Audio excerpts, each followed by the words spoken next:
tassa bhagavato arahato samma sambuddhassa. Namo tassa bhagavato arahato samma sambuddhassa.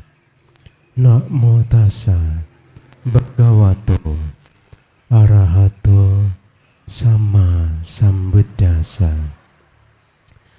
Kalena dhamma sawanang etamanggala mutamanti ti.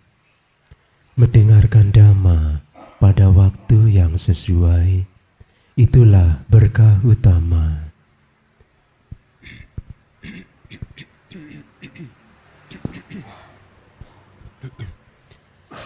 Ya Rama Ramani, Bapak Ibu, Saudara-saudari, selamat pagi, Sontihontu, terpujilah Sang Buddha, Namo Buddhaya. Terima kasih Bapak Ibu Saudara telah memberikan kesempatan kepada saya untuk menyampaikan pesan Dhamma di acara Puja Bakti bersama di Wihara Metta Tegal, ya. Anumodana atas kebajikan yang dilakukan, ya. Bapak Ibu Saudara, pada kesempatan yang baik ini melakukan suatu kebajikan yang bermanfaat untuk diri sendiri, bermanfaat untuk sanak keluarga, bermanfaat untuk masyarakat luas.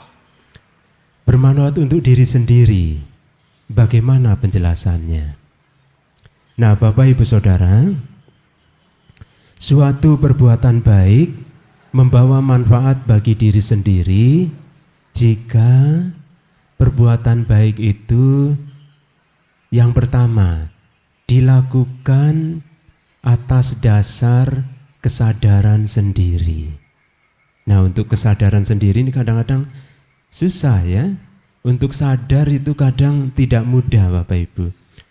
Oh iya ya, hari ini Minggu pagi ada puja bakti di wihara.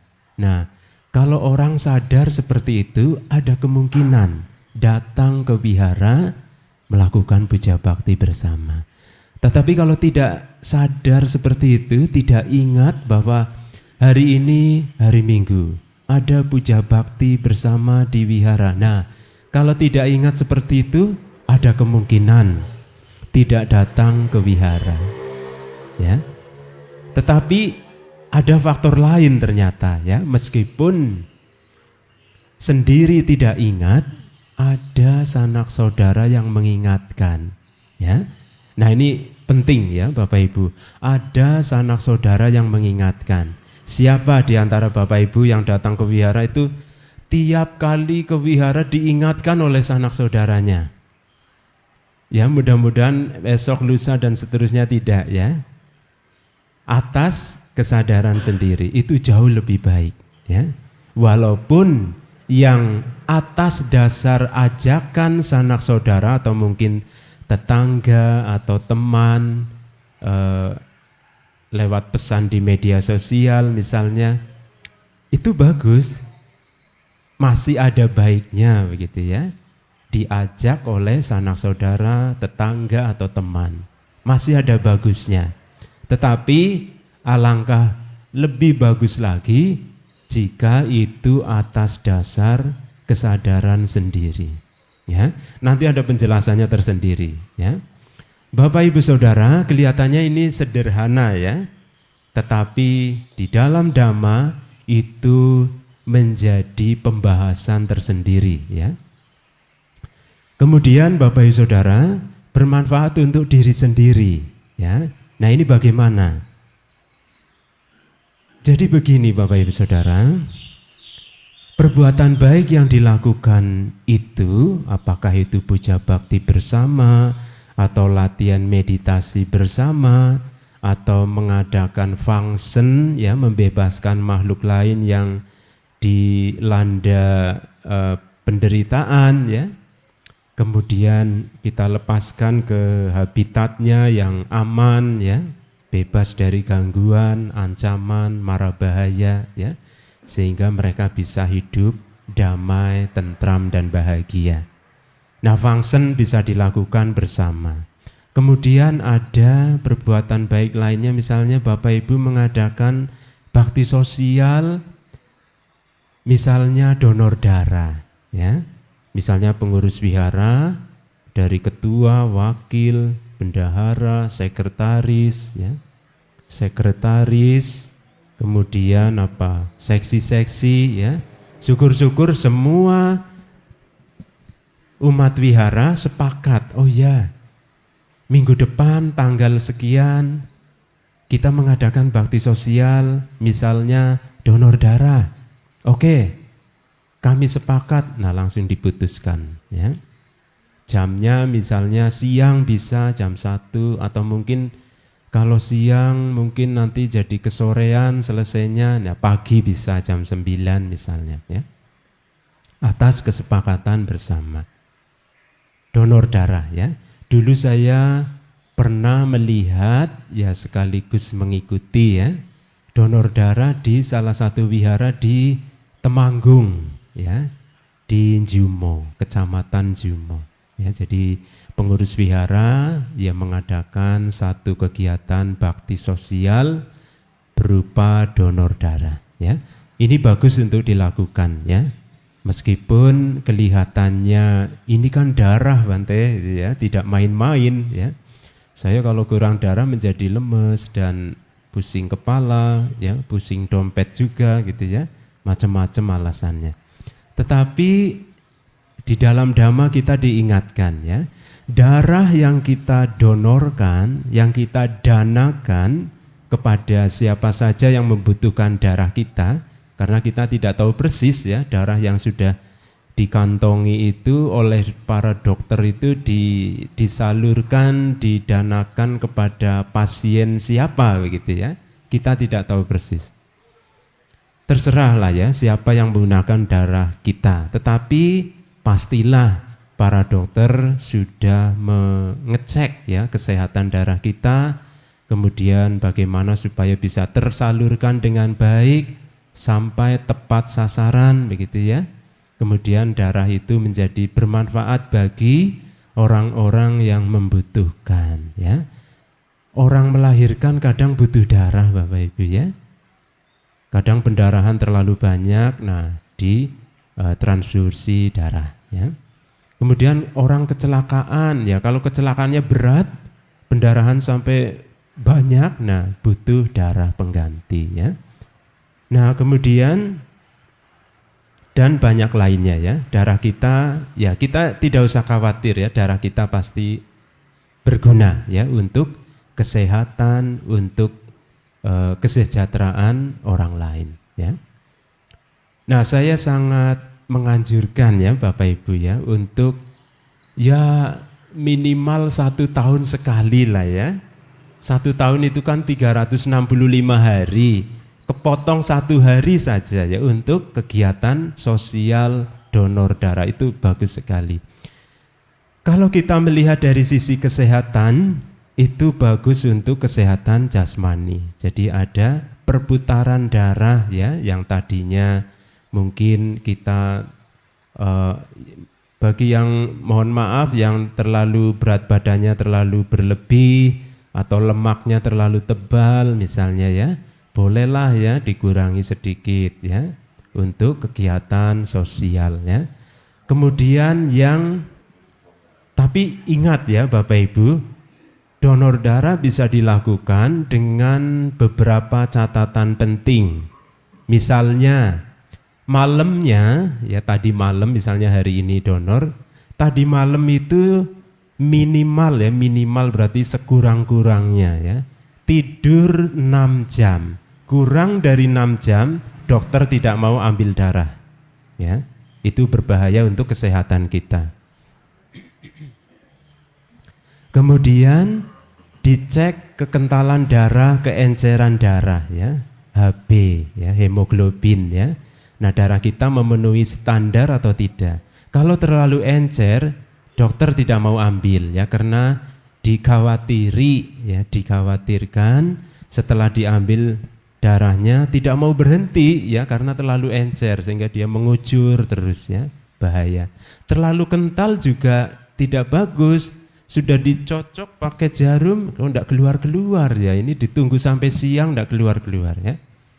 Tidak jadi donor darah. Jadi jalan tengah saja ya, tidak terlalu encer, tidak terlalu kental ya. Nah, jadi darah kita memenuhi standar kelayakan ya, standar kesehatan untuk ya bisa didonorkan. Bermanfaat untuk kesehatan jasmani kita. Kemudian apakah bermanfaat untuk kesehatan batin kita? Bermanfaat sekali Bapak Ibu. Di mana letak bermanfaatnya?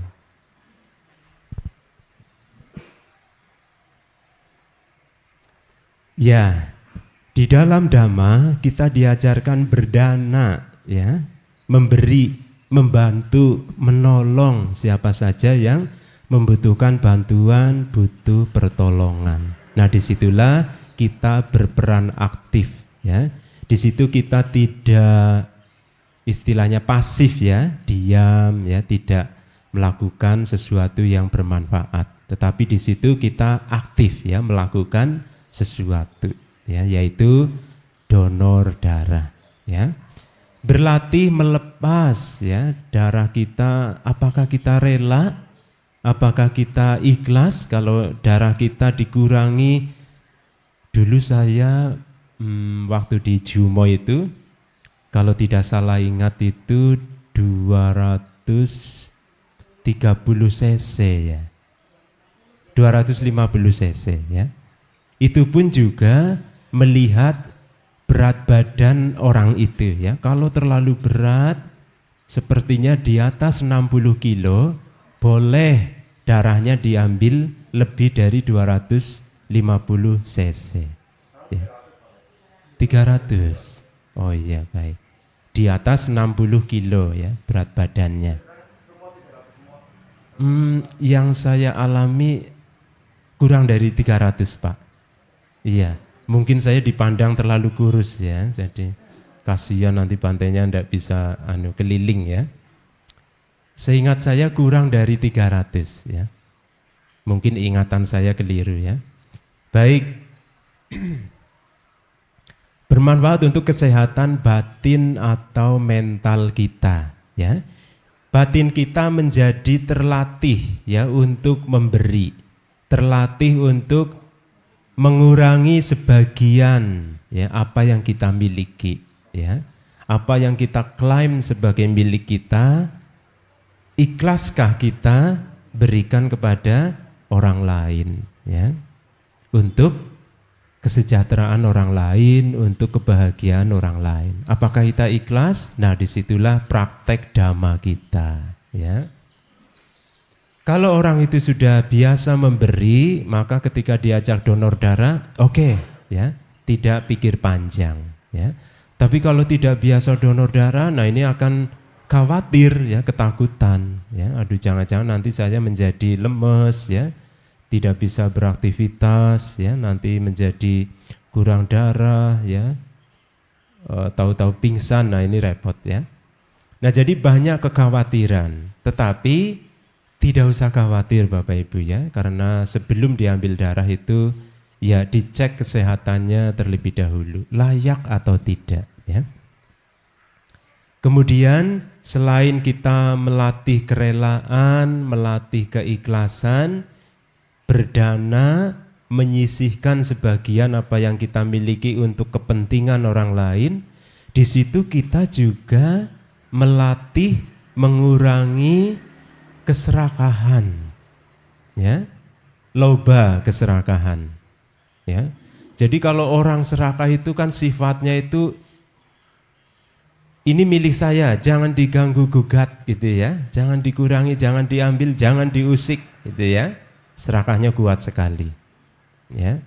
Terlalu kuat lobanya, keserakahannya, membuat batin seseorang itu menjadi enggan untuk memberi ya, menjadi kalau diajak memberi itu rasanya berat hati, ya. Berat rasanya. Banyak alasan, aduh, saya masih kurang, saya masih butuh ini dan itu, ini untuk keperluan ini dan itu. Nah, banyak sekali, ya. Sehingga di dalam Dhamma kita diajarkan untuk ayo melatih melepas, ya. Melatih melepas apa yang kita miliki untuk kesejahteraan orang lain, ya. Sehingga tidak hanya keserakahan yang berkurang, di sisi lain kita juga ada cinta kasih yang dikembangkan, ya. Kalau Bapak Ibu di wihara mengucapkan sabesata bhavantu sukhitata, semoga semua makhluk hidup berbahagia, tetapi kalau itu hanya sebatas di bibir, nah ini menjadi belum praktek Dhamma, ya. Itu baru belajar teori lah, bisa dikatakan begitu, ya. Tetapi kalau Bapak Ibu baik di wihara, di rumah, di tempat umum yang lain, menjalankan kalimat itu nyata dalam perbuatan, itu baru praktek Dhamma, ya. Jadi belajar Dhamma tidak cukup hanya teori, tetapi praktek dijalankan nyata, ya, nyata dalam kehidupan sehari-hari, ya. Contohnya adalah donor darah, ya. Sehingga kalau kita ingat, ya, berdana, ya, maka di situ ada cinta kasih dan belas kasih, ya, metta dan karuna, ya. Tadi Bapak Ibu ada yang berdana makan, nah itu juga contoh metta dan karuna, cinta kasih dan belas kasih. Coba kalau Bapak Ibu tidak mengembangkan metta dan karuna, ya, mungkin sampai sekarang perutnya masih keroncongan, ya. Nah, bisa jadi seperti itu, ya. Nah, Bapak Ibu Saudara, praktek metta dan karuna, cinta kasih dan belas kasih itu ternyata banyak, ya, banyak contohnya, ya. Tidak hanya berdana makan kepada biku sangga, banyak contoh lain, ya. Ya, contoh yang tadi sudah disebutkan, donor darah, atau mungkin fangsen, ya, fangsen ikan atau burung, ya. Kalau burung praktis, ya, bisa dilepas di halaman wihara, ya. Tapi kalau ikan, nah Bapak Ibu harus mencari tempat yang aman, ya. Dulu pernah, ya, saya mengikuti acara fangsen ikan, kemudian baru saja turun ke sungai, di atas sana, di bawah sana sudah ada orang yang pegang itu, apa sih, kail, ya, kail. Ya pastilah itu sedang mancing, ya.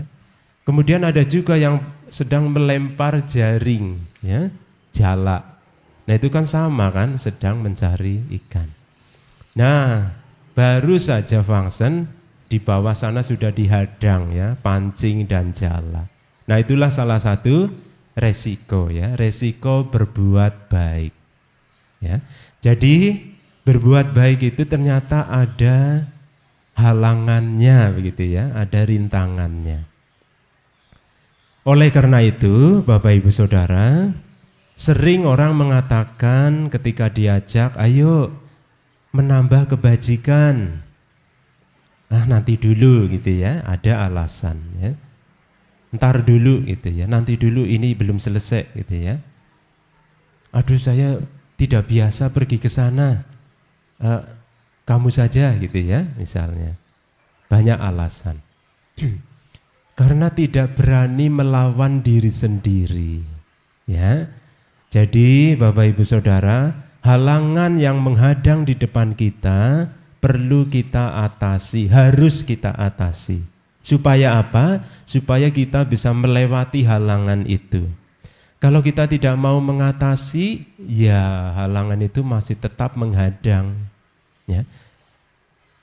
Belum tentu halangan itu, rintangan itu pergi dengan sendirinya, belum tentu, ya. Oleh karena itu, ya penting sekali untuk kita bagaimana, ya, menyingkirkan halangan itu, ya. Banyak halangan, ya, tadi sudah dicontohkan, ya. Tahu-tahu di bawah ada yang mancing, yang menjala ikan, ya. Tapi tidak apa-apa ya, niatnya tetap function ya, tetap dilepaskan. Nanti resikonya ya masing-masing ada resikonya ya Bapak Ibu. Ikan yang dilepas itu juga bukan tidak ada resiko, ada resikonya. Kalau memang karma baiknya mendukung, ya dia akan bebas dari jaring atau pancing itu. Tapi kalau mungkin karma baiknya belum mendukung, nah ya bisa ya terjebak di halangan itu. Nah kemudian Bapak Ibu Saudara, yang namanya halangan atau rintangan itu bisa datang dari luar diri kita. Tadi contohnya ya, kita mau berbuat baik, halangannya ada yang mancing, ada yang menjala ya. Ya itu contoh halangan. Itu contoh halangan dari luar ya. Kemudian banyak lagi ya contoh yang lain. Sekarang contoh yang halangan datang dari dalam. Apakah ada? Banyak Bapak Ibu, tidak hanya satu. Lebih dari 2, lebih dari 3, banyak ya. Yang pertama, kalau kita mengacu pada praktek pengembangan batin, ya bhawana atau sering disebut dengan meditasi, maka di dalam Dhamma disebutkan ada kesenangan pada nafsu indrawi, ya, kesenangan pada kenikmatan indrawi, ya, mata ingin melihat yang bagus-bagus, ya, nonton film dan lain sebagainya. Kalau filmnya tidak bagus, ya muncul ketidaksukaan, ya, kebencian muncul, oh filmnya tidak bagus misalnya, ya, ganti, ya. Kemudian telinga mendengar suara, inginnya ya mendengar suara yang bagus, ya. Kalau suaranya tidak bagus, ya ganti, gitu ya, tidak suka, ya muncul kebencian, ya. Jadi ketika muncul nafsu pada kesenangan indrawi, ya tidak tertutup kemungkinan di situ menyusul ya kebencian, dosa, kebencian, ya. Jadi antara loba dan dosa ini seperti teman akrab gitu ya, seperti teman yang kemana-mana itu bareng gitu ya. Nah, dan sebaliknya, kalau suatu ketika ada pikiran kebencian muncul, itu suara siapa di luar berisik sekali. Nah kan, tolong diam, jangan berisik. Nah misalnya, mengganggu. Nah, sambil ya seperti marah gitu ya. Nah, di situ ada loba, keserakahan, ya. Tidak tertutup kemungkinan loba juga muncul di situ setelah kebencian muncul. Jadi antara loba dan dosa, dosa dan loba, keserakahan dan kebencian, kebencian dan keserakahan itu munculnya bisa waktunya sangat dekat sekali. Baru 1 detik muncul yang lain gitu ya. Baru muncul kebencian, kemudian muncul keserakahan. Baru muncul keserakahan, disusul muncul kebencian. Ya. Jadi itu dikatakan sebagai tadi di tempat makan saya sudah sampaikan, loba dan dosa termasuk akar dari kejahatan. Ada satu lagi akar dari kejahatan selain loba, keserakahan dan dosa, kebencian, yaitu moha, kebodohan batin. Ya, jadi bisa dikatakan loba, dosa, moha adalah 3 akar kejahatan. Ya, 3 akar seseorang melakukan suatu kejahatan atau perilaku buruk. Ya, jadi sekarang ini kan banyak ya media sosial yang tidak henti-hentinya begitu ya.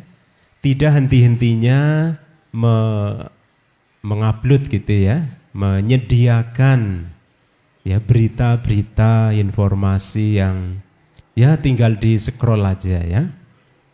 Geser, nah banyak berita di situ. Tetapi perlu diingat ya, ketika kita menggeser scroll layar HP misalnya, apakah 3 akar kejahatan itu muncul? Nah, ya, waspada di situ.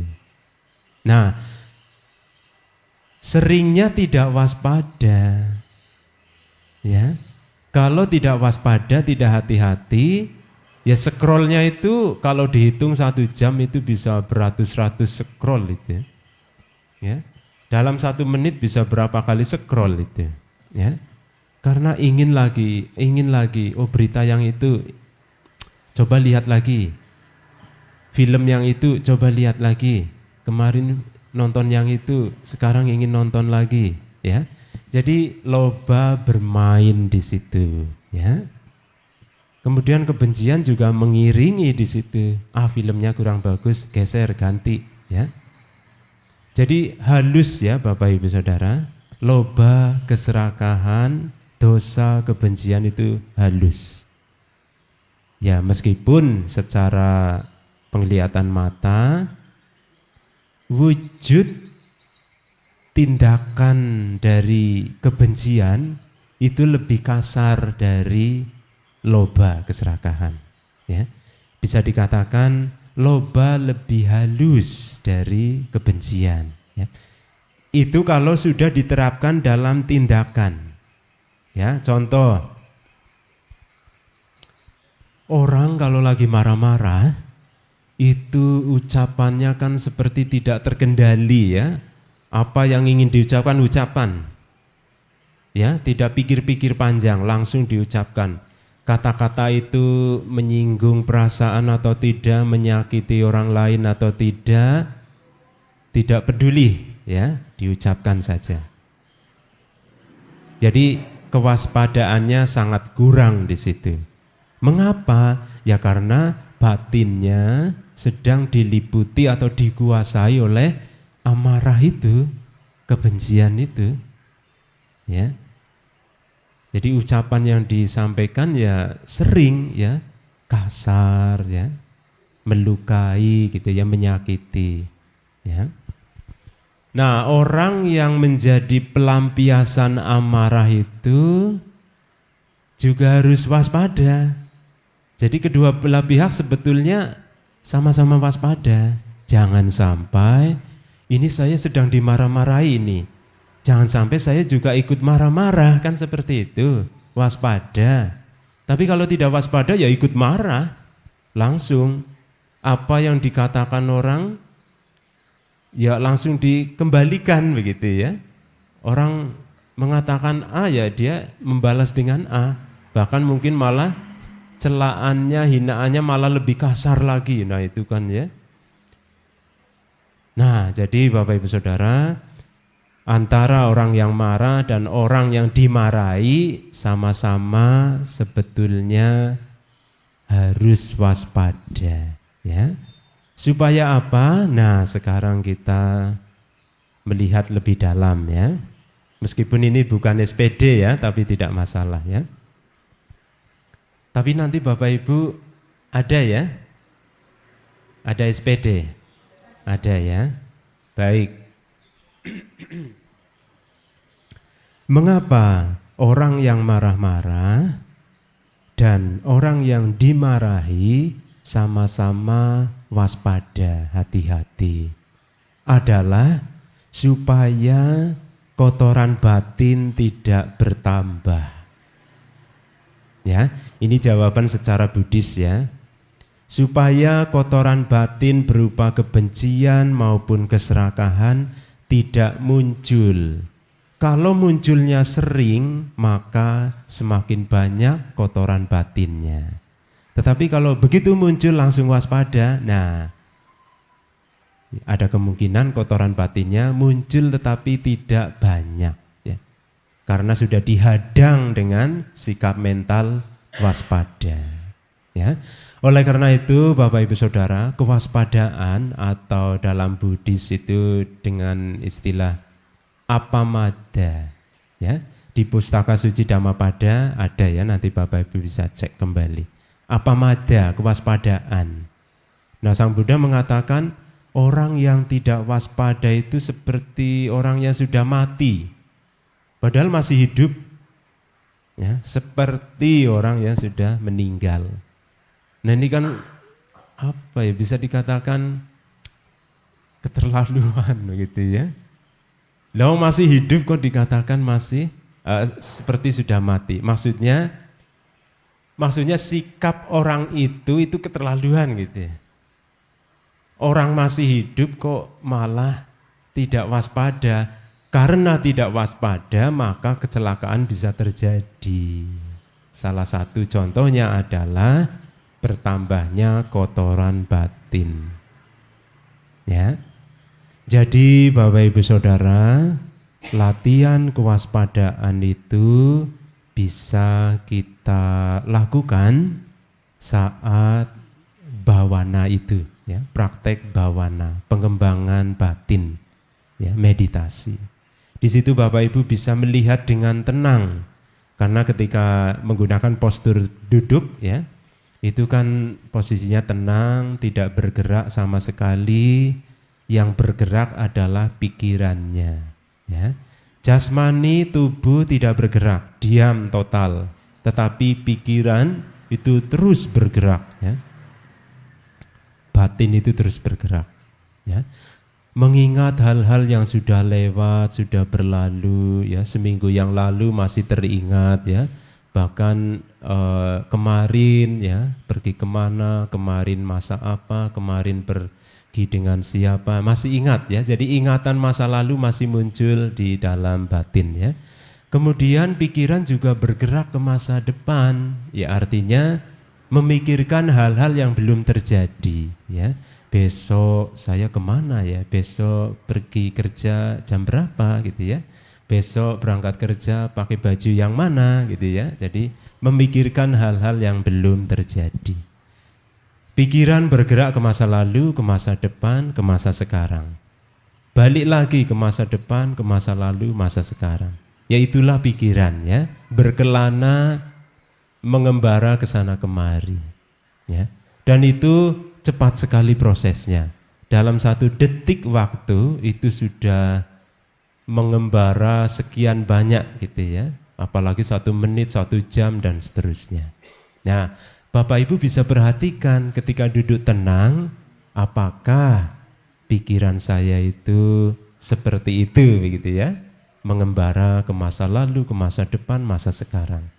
Kalau Bapak Ibu tidak memperhatikan pikirannya sendiri, Bapak Ibu tidak tahu. Tahu-tahu ya sudah melamun ke sana kemari tidak karu-karuan. Tahu-tahu lonceng bunyi, sabe sata bawantu sukitata, meditasi selesai, ya. Tahu-tahu waktunya sudah habis. Mengapa sampai tidak tahu? Ya karena kebanyakan melamun. Ya, oleh karena itu waspada itu sangat-sangat penting. Ya. Tadi sudah disampaikan ya, kalau tidak waspada kecelakaan bisa terjadi, ya. Kotoran batin bertambah, baik keserakahan, kebencian, iri hati dan banyak lagi. Ya. 3 akar kejahatan kalau tidak diberantas, kita atau orang-orang atau suatu makhluk, ya, atau satwa-satwa begitu ya. Sekarang di buku Parita edisi yang terbaru menggunakan istilah satwa. Ya, bukan makhluk lagi, bukan, ya.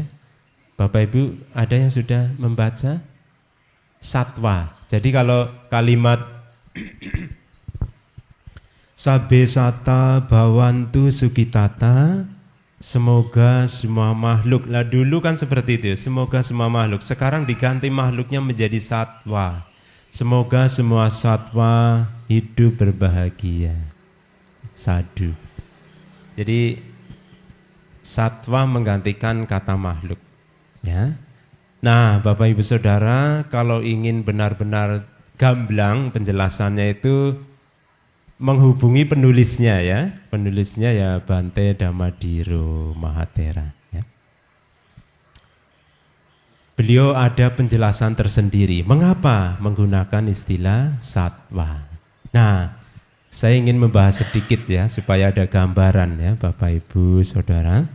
Sattva itu kita bisa jumpai di istilah bodhisattva ya. Nah, bodhisattva itu kan makhluk agung ya. Kualitas batinnya itu di atas manusia biasa ya. Cinta kasihnya ya di atas manusia biasa ya. Orang pada umumnya yang belum tercerahkan. Belas kasihnya karuna juga luar biasa ya. Kita bisa membaca riwayat hidup Buddha Gotama. Bagaimana sebelum terlahir sebagai Pangeran Siddhartha, beliau adalah bodhisattva. Jadi di sepanjang kehidupan yang lampau, di banyak kehidupan yang lampau, itu karena sudah bodhisattva, sehingga ya kualitas batinnya tidak diragukan lagi. Ya. Cinta kasihnya sangat besar, banyak menolong, banyak membantu kesusahan makhluk lain. Ya. Cinta kasih dan belas kasihnya luar biasa. Ya. Kita ambil contoh ketika Bodhisatta Pangeran Siddhartha masih kecil ya. Jadi suatu ketika Dewadatta memanah burung ya, burung lagi terbang dipanah. Burung itu jatuh, anak panah masih di situ di badan burung. Kemudian Pangeran Siddhartha datang ya, segera menolong. Ini burung terkena anak panah, kalau dibiarkan bisa mati. Nah kemudian cinta kasih belas kasihnya muncul.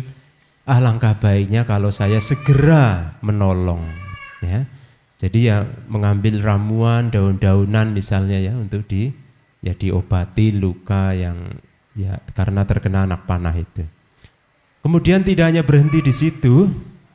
Kalau Bapak Ibu membaca riwayatnya, Dewadatta tidak terima karena Dewadatta kan merasa, loh ini saya yang memanah burung ya saya yang berhak ya. Saya yang berhak membawa burung ini. Nah, kemudian dibawa ke meja hijau ya. Saya tidak tahu waktu itu mejanya warna hijau atau tidak ya. Jadi beberapa sesepuh kerajaan mendiskusikan ya, mempertimbangkan ini yang layak mendapatkan burung yang sudah terluka, terkena anak panah ini siapa? Apakah Dewadatta atau Pangeran Siddhartha? Menurut Bapak Ibu, yang memanah adalah Dewadatta. Coba yang laki-laki dulu, saya ingin mendapat jawaban. Menurut bapak-bapak ya, siapa yang berhak mendapatkan burung tersebut setelah dirunding-runding di meja pengadilan?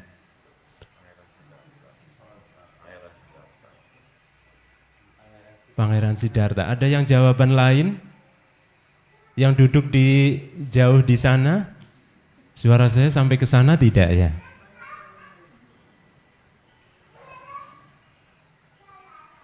Sepertinya kurang ya, saya kurang kencang mungkin ya. Coba menurut Bapak yang di depan sana itu, siapa yang berhak mendapatkan burung yang terkena anak panah yang dipanah oleh Dewadatta?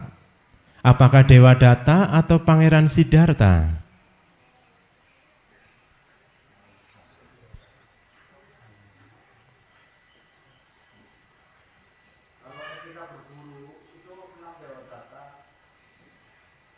Kalau etika berburu,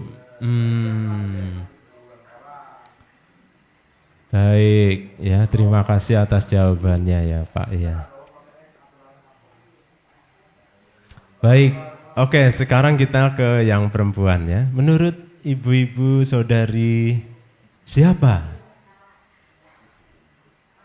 Pangeran Siddhartha. Ada yang berpendapat lain? Baju merah.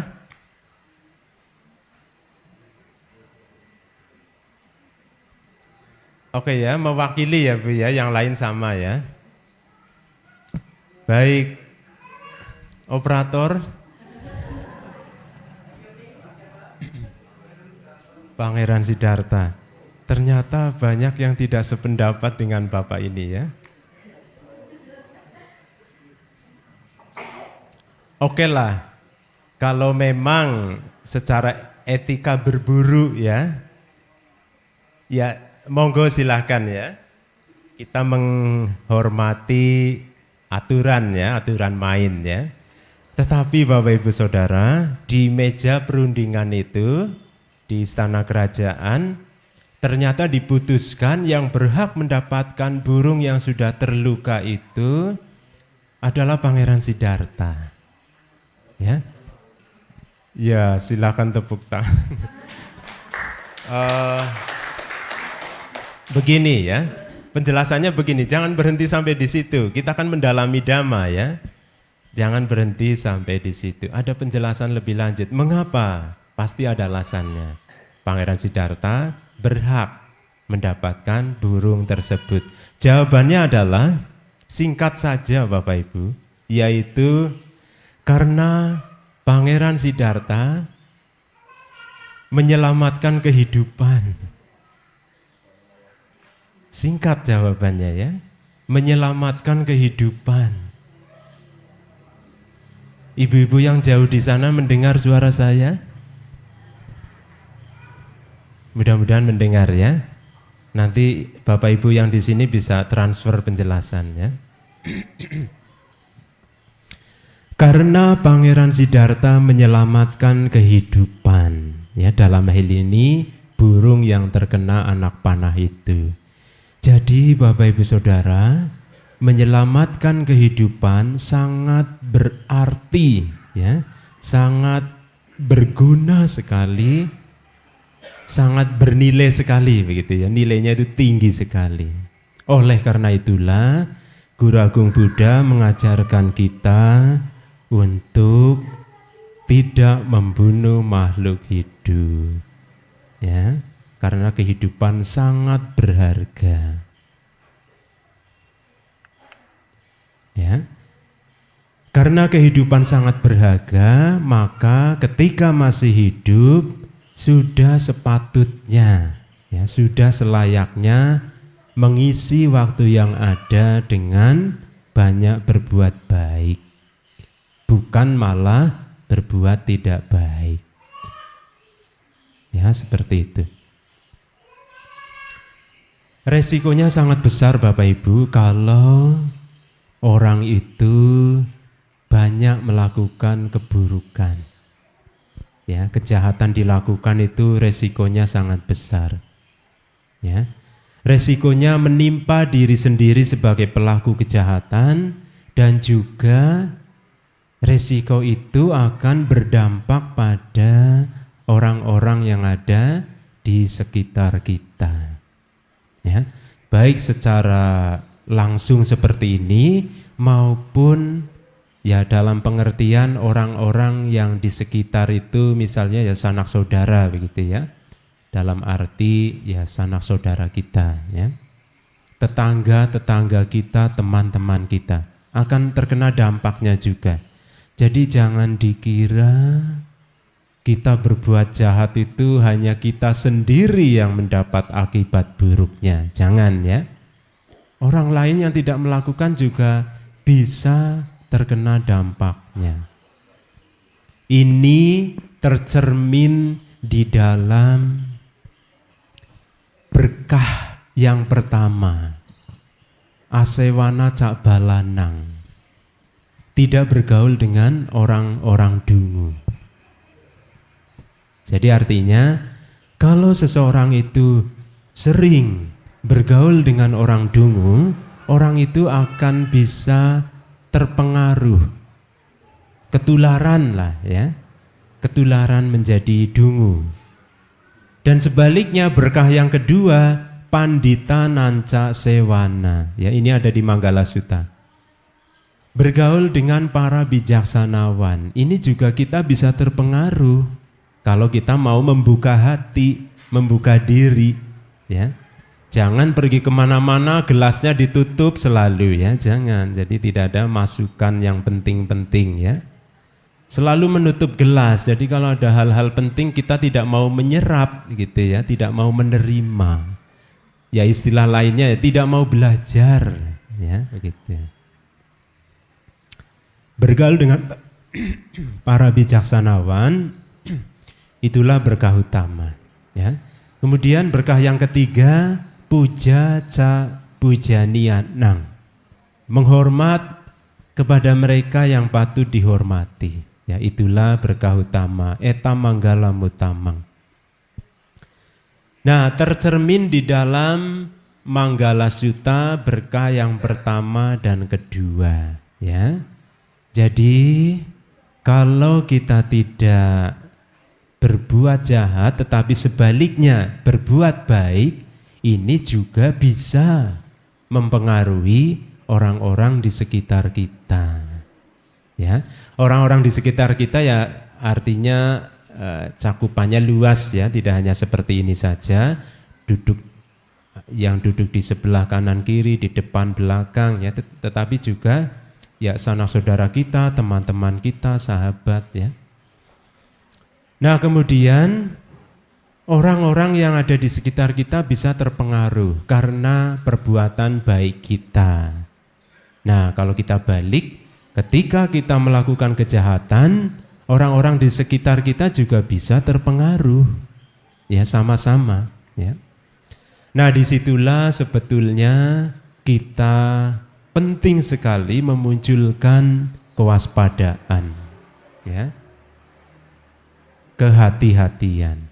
Tidak hanya tadi ketika loba dosa muncul, ya, loba dosa moha muncul, ya, tetapi juga dalam contoh ini, ya, Bapak Ibu berbuat baik, ke wihara, puja bakti bersama, itu juga ingat, oh nanti ada orang-orang yang bisa mengikuti, ya, contoh perbuatan baik seperti ini, ya.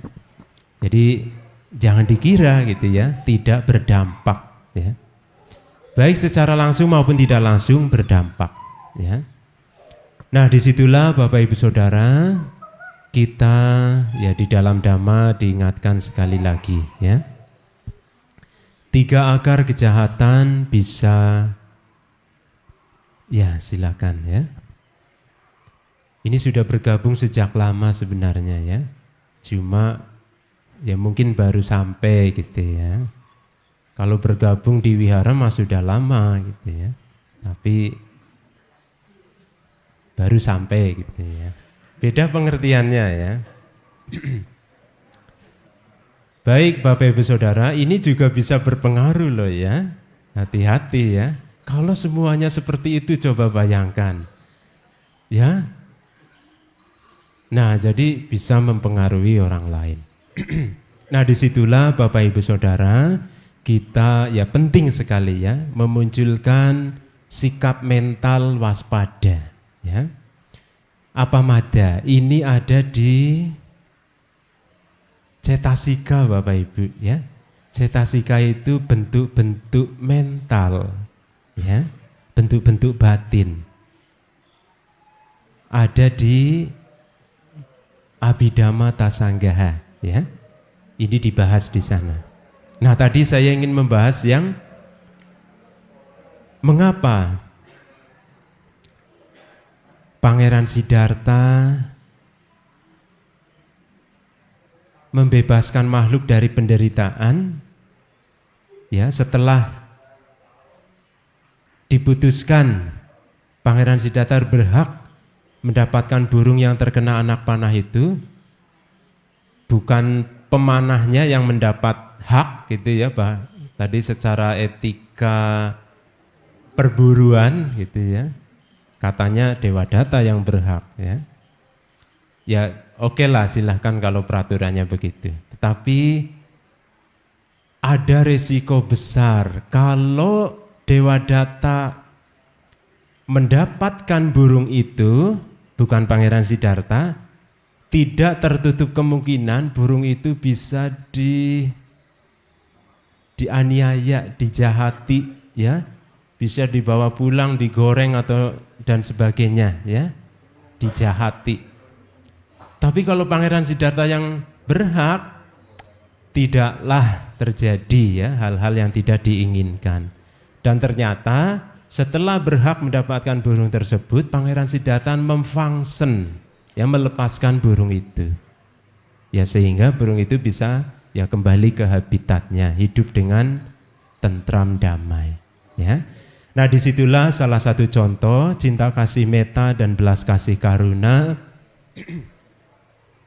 yang dikembangkan oleh Pangeran Siddhartha bahkan ketika beliau masih kecil, ya, belum dewasa, masih kecil.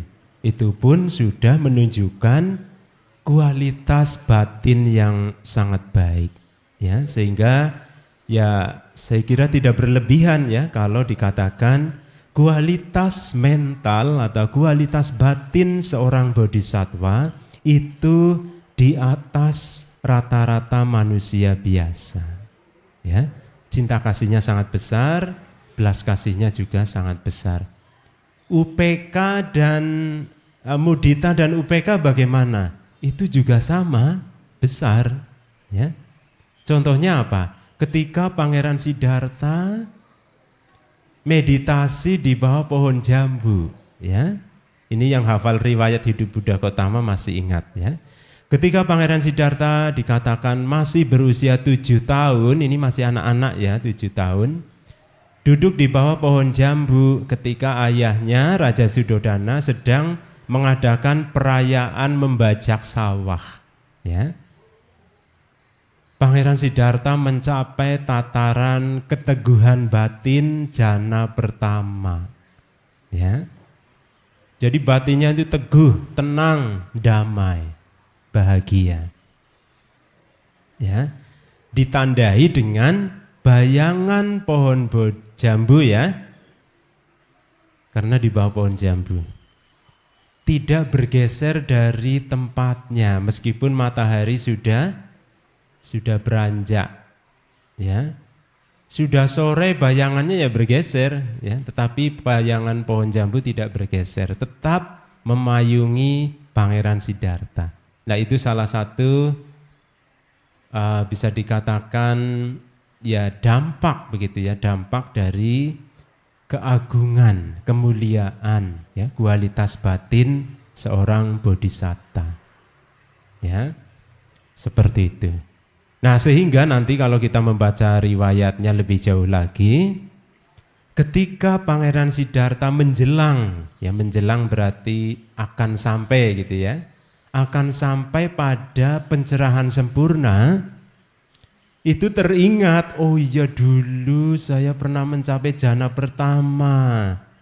Alangkah bagusnya kalau saya mengingat kembali bagaimana ya bisa sampai pada tataran jana pertama. Nah, ya, Pangeran Siddhartha mengingat kembali, oh seperti itu caranya. Kemudian digunakanlah cara seperti itu. Ya, jana pertama dicapai kembali, ya, kemudian meningkat sampai titik pencerahan sempurna itu, ya.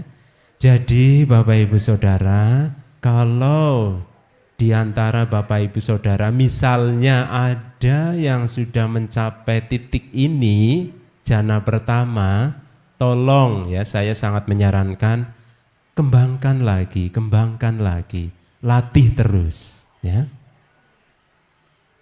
Itu kalau Bapak Ibu benar-benar ingin bebas dari penderitaan. Tapi kalau Bapak Ibu masih menyenangi penderitaan, nah ini ya, Bapak Ibu akan berputar-putar terus di dalam roda tumimba lahir. Lahir tua sakit mati, lahir tua sakit mati. Sudah meninggal terlahir kembali. Sudah terlahir ya usia tua bertambah, sakit dialami, kematian dialami. Meninggal lagi ya terlahir kembali. Begitu seterusnya. Mengapa? Jawaban singkatnya adalah karena masih ada 3 akar kejahatan itu tadi. Loba, keserakahan, dosa, kebencian, dan moha, kebodohan atau kegelapan batin. 3 akar kejahatan ini belum diberesi, ya, belum dibersihkan secara totalitas, maka ya suatu makhluk atau seseorang itu masih punarbawa, ya, masih mengalami kelahiran kembali di roda samsara, ya, lahir tua sakit mati. Seperti itu ya Bapak Ibu Saudara. Saya ingatkan kembali, ketika Bapak Ibu mungkin ada yang sudah sampai pada tataran jana pertama, saya berharap sih seperti itu ya. Ada yang sudah sampai jana pertama, tingkat ketenangan batin begitu ya, tingkat pencerapan batin yang mendalam ya. Jadi itu dalam ya, tidak cetek, dalam, tidak mudah. Gambarannya seperti ini Bapak Ibu. Kalau Bapak Ibu masuk ke kolam, ya, kolam renang misalnya, kedalaman kolam itu mungkin ada yang setengah meter, 50 cm. Bapak Ibu mungkin tidak ragu-ragu ya, nyemplung aja udah ya. Tapi kalau dalamnya sampai 2 meter, Bapak Ibu tahu kalau ini kolam ini dalamnya 2 meter. Bapak Ibu akan pikir-pikir, apalagi kalau tidak bisa berenang, jelas tidak berani. Karena itu melebihi tingginya badan kita pada umumnya. Jadi kalau nyemplung ya tidak bisa keluar ya, karena tidak bisa berenang. Artinya apa? Kolam kalau cetek ya lebih mudah dimasuki. Tapi kalau dalam lebih susah dimasuki. Ya, orang akan penuh pertimbangan. Saya bisa renang atau tidak? Kalau bisa renang, saya juga harus hati-hati, jangan sembarangan. Ya, jangan sombong meskipun bisa renang, nyemplung. Nah, ya ada bahaya atau tidak di dalam sana gitu. Jadi gambarannya seperti itu ya. Dhamma itu dalam. Karena dalam tidak mudah dimasuki, tidak mudah dijelajahi begitu ya, dipelajari.